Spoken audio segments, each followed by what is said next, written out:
Pregame.com.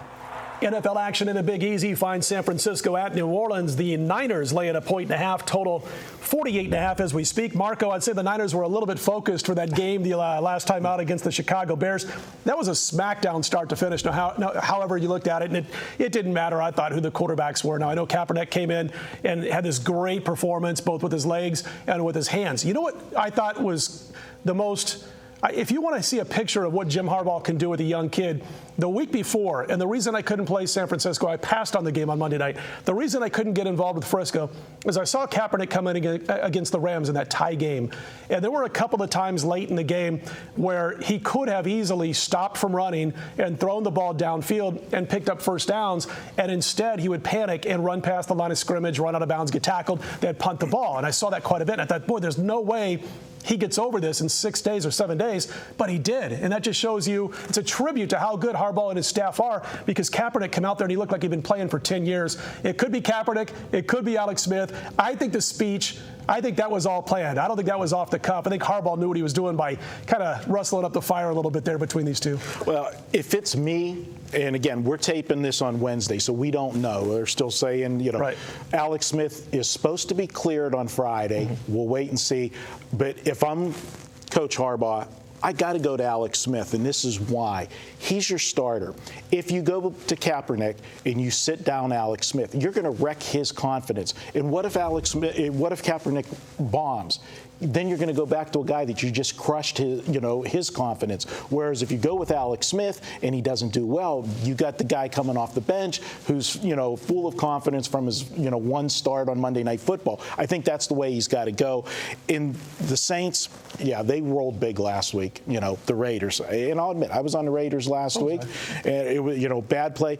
The Saints are doing things that all of a sudden they were so bad at the beginning of the season. They've worked themselves back into playoff contention, and this is a must-win for them.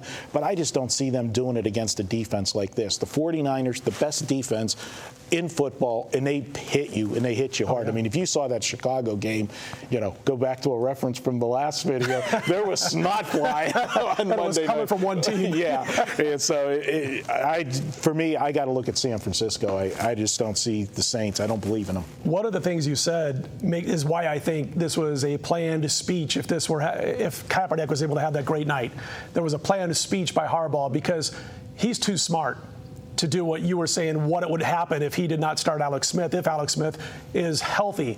I think he's doing this media a little bit, also for the New Orleans Saints, who are they going to prep for? I really do. Maybe I'm giving him too much credit. We're going to find out, because if Alex Smith is healthy and he starts calling Kaepernick, you're absolutely right. I think it's a mistake, even if they win that football game. You're already talking about Alex Smith, whose confidence isn't the best anyway.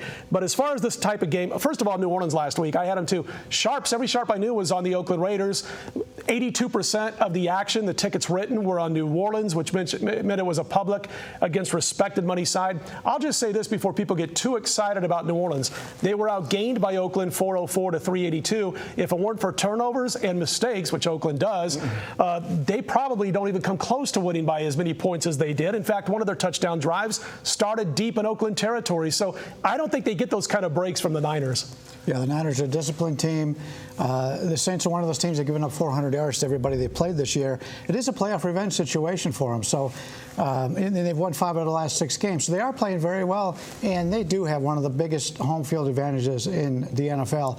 I don't have a selection on this game, but you had a San Francisco team who peaked on Monday Night Football. Everybody saw it, and now they have to go on the road. That's usually not a good situation to be in. But right now, both these teams are playing good ball. It's tough to go against either one of them. Well, let's find out who has got. Marco, your free pick. All right, there's no question the Saints are doing well right now, but really, who have they played? They did beat Atlanta, but Atlanta, everybody was bad-mouthing Atlanta. They were an undefeated team, and nobody was giving them any love. I feel we find out this week. If they can handle the San Francisco 49ers, then sign me up. I'm a believer. But I don't believe in them yet. Their defense is bad, guys, and they're going to be facing a defense this week in the 49ers that they're not going to be able to have 30 points on the scoreboard right away and be able to cover up the flaws in that defense. Look for the 49ers to pound the ball right at them, hit the heart of this defense that really you can move the ball on, and the 49ers will control this game, frustrate the Saints. I like San Francisco. Playoff revenge is there, but we've seen a couple other times this year where teams were in playoff revenge. The 49ers themselves had big playoff revenge against the Giants earlier this year, and they laid an egg. The Giants beat them again. I'm going to go with the 49ers. They win it by 7. Marco says lay the 1.5 with the San Francisco 49ers. When we come back, Bryan Leonard is going to tell us who he likes in the Sunday night contest between the Packers and the New York Giants. All that and Monday Night Football still to come right here at pregame.tv.